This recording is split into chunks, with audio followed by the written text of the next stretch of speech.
I am the son of immigrants who came to this country from Lebanon. My father came here when he was 12. My mother came when she was a teenager.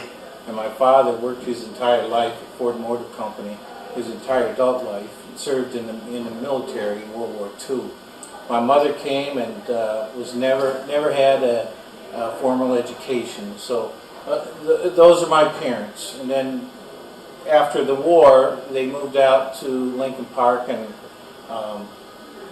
I was basically raised in Lincoln Park. In 1970, I moved into the city, and when I was a very young man, I got involved in the political process, to be quite frank with you, in kind of leftist kind of politics, and I started protesting against stress in 1972. I got involved in the first mayoral election for Coleman Young after that, and I went to Wayne State University and also to the Detroit Institute of Technology. I got an associate's degree and a bachelor's and a master's degree. My master's degree is in social work. I entered a PhD program in applied sociology, and I did not finish, but I got pretty far. Then my activism led me to get a job with John Conyers.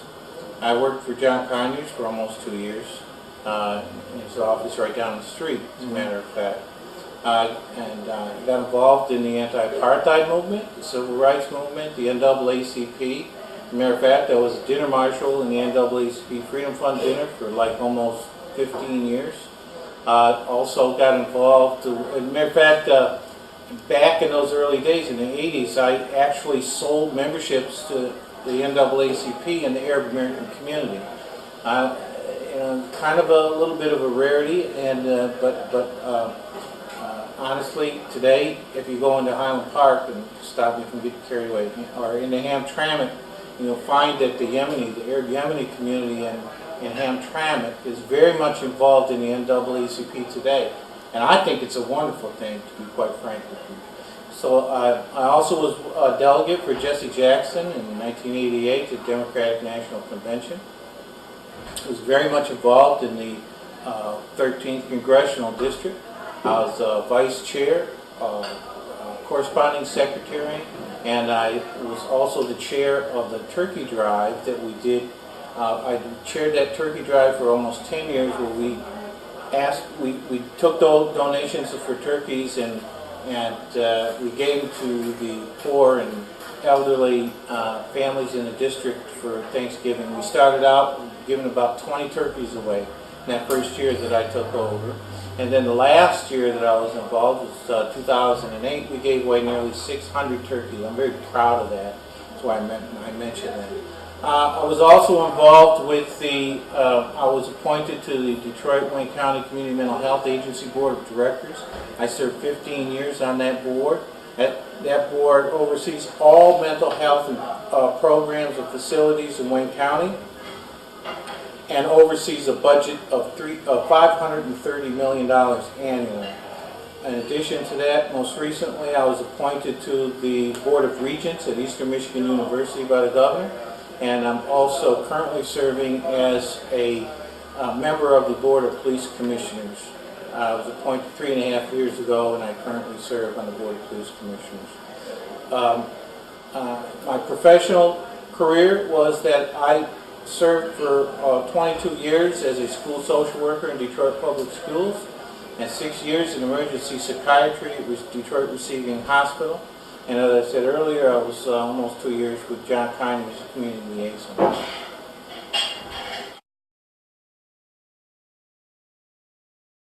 I had always thought of running for a political office, and in particular Detroit City Council, because this is where I live, and I've always had the urge, and obviously from my activism, to contribute to my community. This is my community, to make my community better, and to help promote the city of Detroit and make life better for all of us.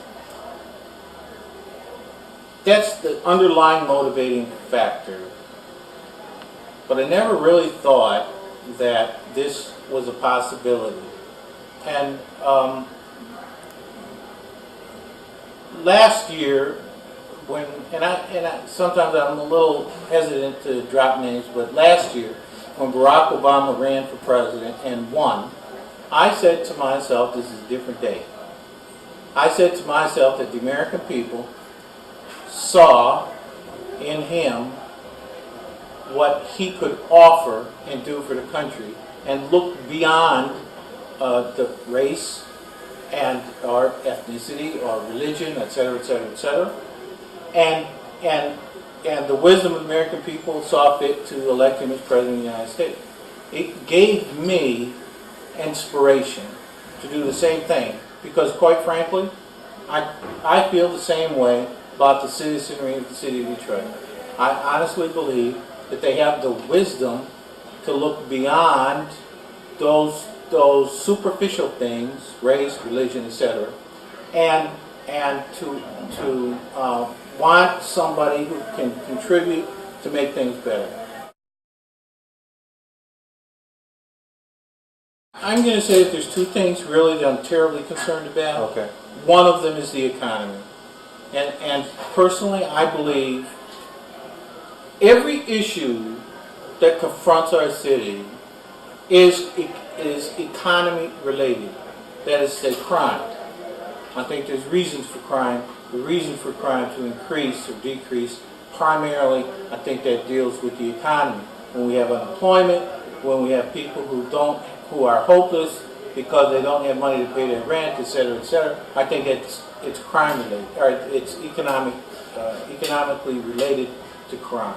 I think the same goes for the schools. Even though the city government has nothing to do with the schools, no decision-making power with regards to the schools, I think it's the same kind of thing.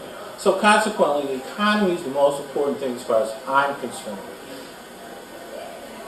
But to be more specific about how to deal with some of those economic issues, I think that one of the things that is most critical to this city at this point is this vacant land and vacant property that fosters crime, and all these dilapidated buildings that populate this vacant property. I'm talking specifically about places like the Packard plant over on the east side of Detroit, which has 42 buildings which have been vacant since the 1950s, and no one has seen fit to do anything about that Packard plant. And it's a magnet for crime, it's a magnet for disease, it's a terrible thing for children. Things like that just drive me up a wall. When I go through this city campaigning, from east side to west side, north to south, everywhere, vacant property, weeds up to the waist, all of those are, in essence, magnets, as I said, for crime and disease. They're problematic. So what would you do as a city council person to deal with it? What I would like to do is to have a bona fide working